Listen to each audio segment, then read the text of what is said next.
Hey fellas, we've been talking about offensive systems off and on in the end of last year, and to start here for the beginning of the season, it came back up. So before we head to Jackson, I wanted to go over it a bit and make sure we're all on the same page, at least give us a common language so that we can refine it from there.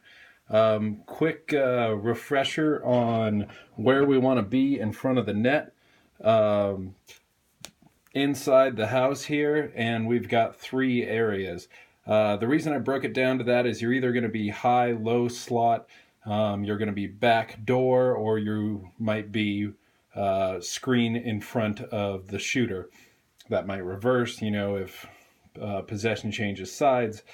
But generally, we want one guy in each of these areas to increase our net front presence. If we can have two, we're doing well. If we've got one, at least we've got one primary shot option from inside the house. Drew it a little bit outside the circles. Body can be outside the face-off dot here, but really we're trying to get the shot from within dot to post. Reason for that, percentages on shots go way up. We can make the shot from out here, but we might as well set up inside where our percentages go up. So those are the three areas we're going to be talking about trying to get a guy in. So let's switch over to what happens on offense. So let's say the puck goes into the corner somewhere near the goal line. Their defense is on it, and our first forward is forechecking on it. Possession hasn't been determined yet. Second forward coming in is going to seal off low in the reverse. Third forward, they're coming to the dot, circle inside that far side of one of those positions. So let's say forward one wins the battle and gets the puck. What we want to do is we're going to talk a little bit about offensive triangles. What we're talking about, passing lanes. If we can maintain the person with the puck and two passing lanes for his other two line mates, that's going to give us a 2-on-1 out of the corner. Defense can only cover the one option, gives us one either way. You can then always rotate this triangle to form a cycle, as we all know. But essentially, the key is the longer we spend and keep these passing lanes open, the faster that we are able to establish them. The more options the guy with the puck along the wall knows where he's going to be able to go, and that those lanes are open. This isn't fixed, so depending on where you may be guarded, this triangle may shift a little bit. But what you're looking for is how can I get in and establish a passing lane? Either I'm sealing off low or I'm providing an option within the house.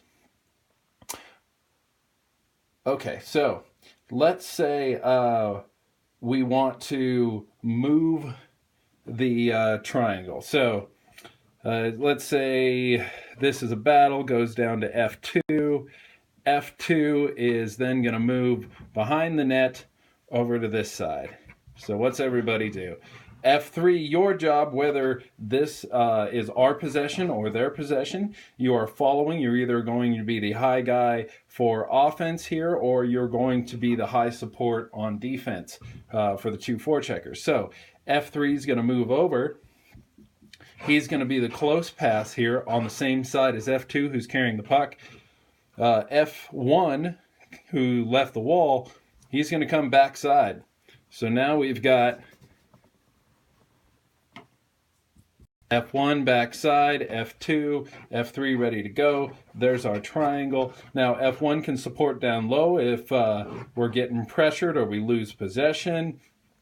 But what we're trying to set up, and especially on the power play, say we have aggressive, their wings are on our points, they're forcing us, so we've got room down low. So if we want to work it down low, F2's got possession. He wants to, he can either pass to F3, which is going to be a quick shot, and F1 is in position for the rebound right at the right angle, or preferably F2 is going to step out. They're going to step into a shooting position here that the goaltender has to respect.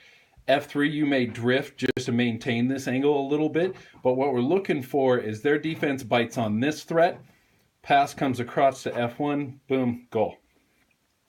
That's what we're setting up if it's low. Also, if you notice, with that, if we look at our F3 here, F2, and then F1 enters it, boom, there's our 3 areas taken care of. Good net front presence.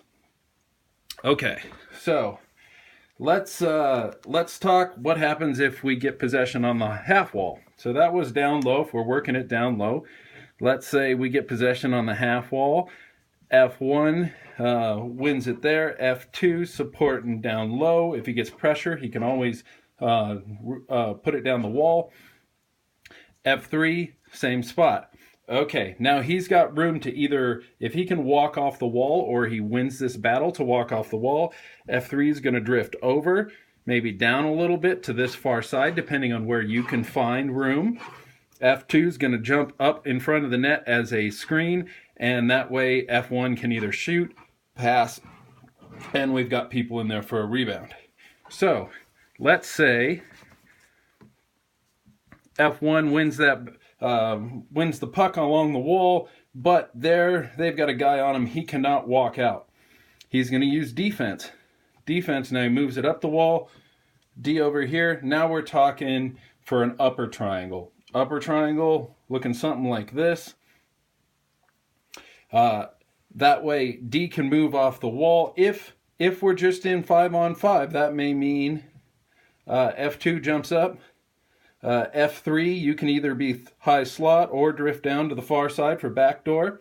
If we're on power play and we're working into an umbrella, then that D is going to drift down here. This D drops off the wall, and the forward is going to walk up, and now we've got a triangle that looks something like this. He can hit this D far side. This far defense can work in at any point. If we've got possession and they're in a good position to be a threat, but I want them jumping in for rushes only.